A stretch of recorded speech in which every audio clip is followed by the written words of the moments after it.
Hi viewers, welcome to our channel. ప్రస్తుతం మనతో పాటు ఇమ్మంది రామారావు గారు సీనియర్ జర్నలిస్ట్ ఉన్నారు. వారితో ఒకసారి మాట్లాడదాం. సార్ నమస్కారం సార్. నమస్తే బాబు. సార్ మామ కోసం అల్లుడు తిరుమలకు కాలినడకన వెళ్ళడం మనం చూస్తున్నాం సార్. మరి పవన్ కళ్యాణ్ గారి కోసం సాయిధరమ్ తేజ్ గారు అలా తిరుమలకి కాలినడకన వెళ్తున్నట్టుగా వార్తలు రావడం చూస్తున్నాం. అందుకు సంబంధించిన ఫోటోలు కూడా వైరల్ అవుతున్నాయి సార్. మరి పవన్ కళ్యాణ్ గారి గెలుపునైతే మగ ఫ్యామిలీలో అందరూ కూడా ఎంజాయ్ చేయడం చూస్తున్నాం సార్. మరి ఏం చెప్తారు సార్ దీని గురించి? దీని గురించి మనం ప్రత్యేకించి చెప్పుకోవాలండి. ఇక్కడ సాయి ధర్మతేజు ఆయన ఊహ తెలిసినప్పటి నుంచి చరణ్ బాబుకి పవన్ ఎలాగో ఇక్కడ సాయి ధర్మతేజు కూడా పవన్ అలాగే అక్కగారి ఇంట్లో ఉంటుండేవాడు. ఈయన చిన్నపిల్లడి కాంచి మామయ్యను పట్టుకొని, అంటే మామయ్య అంటే పంచ ప్రాణాలు సాయి ధర్మతేజుకి. మామయ్యని ఎవరైనా ఏమంటే చంపేస్తారు పట్టుకొని. అంతే. అలాగే చరణ్ తర్వాత ఎవరి మీద లేనంత ప్రేమ సాయి ధర్మతేజుకు ఉంది. సాయి ధర్మతేజ్ తాలూకు గొప్పతనం గురించి చెప్పాలంటే, చిరంజీవి గారి కుటుంబంలో అందరినీ పిలిచి వాటెప్పుడు సాయి ధర్మతేజ్ అంటే ఒక్కడు మిస్ అవ్వకుండా అందరూ ఓటేస్తారన్నమాట. అంత మంచి వ్యక్తి మాట. అనవసరంగా ఎవరి జోలికి వెళ్ళడు. మంచి మంచి చాలా పాజిటివ్ యాటిట్యూడ్ ఆయనకి. అందువల్ల ఆయన నచ్చిన పవన్ కళ్యాణ్ కోసం మొక్కున్నాడు. ఇలాగ చీఫ్ అంటే మా ఎన్నికల్లో నెగ్గినట్టయితే కాలినడకని నీ కొండకు వచ్చి ముక్కు తీర్చుకుంటానని. ఈ ముక్కు వెనుక ఒక సాహసం ఉంది. లాస్ట్ ఇయరే చచ్చి బతికాడు, యాక్సిడెంట్ అయింది. ఇప్పుడు కూడా పూర్తి తేరుకోలేదు. అంటే ప్రాణాపాయ స్థితికి వెళ్ళినటువంటి సాయి ధర్మతేజు ఆల్మోస్ట్ 14 కిలోమీటర్ల దూరం మెట్లు నడిచెక్కడం. అందులో కల్లా దాన్ని ఎలా ఉంటాయంటే కొన్ని నిలువున ఉంటాయన్నమాట.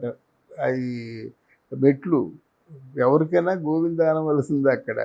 అటువంటి మెట్లను కూడా ఎక్కడానికి సిద్ధపడ్డాడంటే ఈ పాడ్స్ ఏమవుతాయో భయం, కాలు ఏమవుతాయో భయం, ఇవన్నీ కూడా ఆర్టిఫిషియల్గా పెట్టి సెటరేట్ చేసిందే కదా. కానీ అక్కడ కూడా చావు బ్రతుకులు తెగించి ఆ మొక్కు తీర్చుకుంటున్నాడు. అఫ్కోర్స్ భగవంతుడు ఆయనకి అండగా ఉంటాడు అనుకోండి.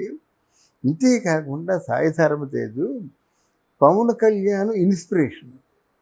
చిన్నప్పటి నుంచి పవన్ కళ్యాణ్ మంచిగా చూడడం, తర్వాత వాళ్ళకి ఆర్థికంగా కొంత వెనుకబడినటువంటి వాళ్ళు మొదట్లో. సాయి ధర్మతేజ్ తాలూకు తండ్రి బాగా ఖర్చు పెట్టేవాడు, ఇంటికి డబ్బులు ఇచ్చేవాడు కాదు, తాగేసి చాలా ఇబ్బందులు పడేవాడు అన్నమాట. ఆయన తాలూకు మంచితనం తెలుసుకోవాలంటే ఒకటి అక్కడి నుంచి ఇంకా ఏం చేస్తుంది ఆవిడ, అన్నయ్య దగ్గరికి వచ్చి మాట్లాడలేదు చిరంజీవి దగ్గరికి. ఎందుకంటే ఆడబిడ్డ చెడిపోయి ఇంటికి ఏమొస్తుంది, ఆ పవన్ కళ్యాణే పట్టణం అక్కడిని ఉన్నంతలో కనిపెట్టుకుంటూ ఉండేవాడు అన్నమాట. తర్వాత ఆయన ఎక్కడ చేతులెత్తి నమస్కారం చేద్దాం అనిపించిందంటే వాళ్ళ అమ్మకి. అంటే వైష్ణవు సాయి ధర్మతేజు ఇద్దరూ పెద్ద అయిన తర్వాత, అమ్మ నువ్వు ఇలా ఒంటరిగా ఉండొద్దు అని చెప్పి ఒక ఫ్యామిలీ స్నేహితుడు కేర్ హాస్పిటల్లో కళ్ళ డాక్టర్గా పనిచేస్తున్నాడు.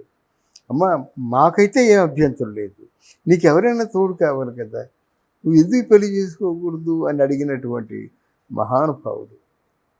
చిన్న విషయం కాదు కదా. చెట్టంత మనిషి అయిన తర్వాత అమ్మ నువ్వు పెళ్లి చేసుకో, నువ్వు హ్యాపీగా ఉండు, నువ్వు హ్యాపీగా ఉన్నావు, నువ్వు పెళ్లి చేసుకుంటే మేము బాధపడము, మాకు కూడా పెళ్ళిళ్ళు చేయి, మేము అందరం ఒకచోటే ఉందాం మనం అని చెప్పేసి అంత త్యాగపూరితమైన జీవితం సాయి ధర్మతేజ్. ఆ ఒక్క సంఘటన చాలు. అయితే లక్కీగా అదృష్టంగా ఆయన సినిమాలు హిట్ అయినాయి. ఆయన సినిమాలతో పాటు రెవెన్యూ కూడా బాగా జనరేట్ అయింది. ఇప్పుడు ఓకే. అంటే పవన్ కళ్యాణ్ గెలుపు అందరికంటే ఎవరికి ఎక్కువ ఆనందం కలిగించిందంటే ఆ ఆనందాన్ని మనం కళ్ళారా చూసాం. వచ్చి పవన్ కళ్యాణ్ని కావలించేసుకొని ఎత్తుకొని గిరగిర తిప్పి ఇన్ని చేశారంటే అక్కడ నువ్వు వేరు నేను వేరు కాదు, నువ్వు నేను ఒకటే, నీది నాది ఒకటే మనసు అన్నంత స్వచ్ఛత ఉంటే కానీ ఆ పని చేయలేడు. ఎందుకంటే పవన్ కళ్యాణ్ ముట్టుకోవడం చిన్న విషయమా, నిప్పు కాలిపోతారన్నమాట. అంటే ఆ నిప్పుని ఆకర్షించగల ప్రేమ తనలో ఉంది కాబట్టి కావలించుకొని ఎత్తి గిరగిర తిప్పాడనమాట. స్వచ్ఛత ఉండాలి. పవన్ కళ్యాణ్ మైక్రోస్కోపిక్ కళ్ళతో చూస్తాడు. ఏదో ఆవేశపడు అనుకుంటాం కానీ అమ్మో చాలా అబ్జర్వ్ చేస్తారన్నమాట. ఇప్పుడు రాను రాను మనకు అర్థమవుతుంది. అది ఆవేశం కాదురా బాబు ఆలోచన. నువ్వు వచ్చావంటే నువ్వు ఎలాంటి వాడో, నువ్వు కాసేపట్లో ఏం మాట్లాడతావో, నీ ఆలోచన ఏమిటో మొత్తం చెప్పేస్తారన్నమాట ఆయన. చెప్పవలసిన అవసరం వస్తే చెప్తాడు, లేకపోతే మనసులో ఉంచుకుంటాడన్నమాట. కనుక ఇది ఒక విధంగా మామయ్య కోసం మామయ్య ఈ తను తావు బ్రతుకుల మధ్య ఉంటే వచ్చి కూర్చొని డాక్టర్ని సంప్రదించి ఎలాగైనా మళ్ళీ మనిషిని చేయండి అని వేడుకున్నాడు. అలాగే పవన్ కళ్యాణ్ మామయ్య ఎలాగైనా ఎలక్షన్లో మంచి విజయంతో నెగ్గాలని సాయి ధరమ్ తేజ్ కూడా వేడుకున్నాడు అన్నమాట. మంచి మనిషి, తమ్ముడిని బాగా చూసుకుంటాడు, తల్లిని బాగా చూసుకుంటాడు. చిరంజీవి గారి అంటే కుటుంబంలో ఏవైనా ముందు ఉంటాడు, అందరినీ నవ్వేస్తాడు, మంగులా ఉండమాట. అందరికీ ఇష్టడు. ఇదే చరణ్ బాబుకి కూడా ఇష్టం అన్నమాట. అంటే సాయి ధరమ్ తేజ్ అంటే ఎందుకు అంత సెటిల్డ్గా ఉంటాడు కాబట్టి ఆయన ఈ ప్రమాద స్థితిలో కూడా 14 కిలోమీటర్లు నడిచి కొండ ఎక్కి మొక్కు తీర్చుకోవడం మాత్రం నిజంగా గొప్ప విషయం అన్నమాట. Heads up to Sai Dharam Tej. సినిమాల్లో కూడా సాయి ధరమ్ తేజ్ గారు తన సినిమాల్లో కూడా పవన్ కళ్యాణ్ గారి పేరు ప్రస్తావించకుండా అసలు దాదాపు చాలా తక్కువ సినిమాలు ఉంటాయి ఆయన. అవును, ఆయన నిజంగా ప్రేమికుడండి సాయి ధరమ్ తేజ్. పవన్ కళ్యాణ్ కూడా అంతే. అంటే మరి చరణ్ అంతగా ప్రేమిస్తున్నట్టు చరణ్ వేరు, చరణ్ని తమ్ముళ్ళ చూస్తాడు. ఇక్కడ సాయి ధరమ్ తేజ్ ఏంటంటే అక్క కొడుకు కాదు కానీ తన చేతుల్లో పెరిగిన బిడ్డగా చూస్తాడన్నమాట. తనే పెరిగాడు, తనే తెలిసిన కాంచి మామయ్య దగ్గరే ఉన్నాడు. మామయ్య అంటే తను ఎక్కువ కదా, తనకు కావాల్సన్నీ కొని పెట్టడం, తనకేమో పుస్తకాలు చదువులు ఇవన్నీ అన్నిటి కూడా పవన్ కళ్యాణే కదా. తను తెలిసింది పవన్ కళ్యాణ్ ఒకడే. పెద్ద అయిన చేత కదా చిరంజీవి గారి దగ్గరికి వెళ్ళి అంటే కుటుంబంతో ఉండేవాడు, కానీ తన కోరికలు తీర్చేది మాత్రం ఎప్పుడు పవన్ కళ్యాణ్.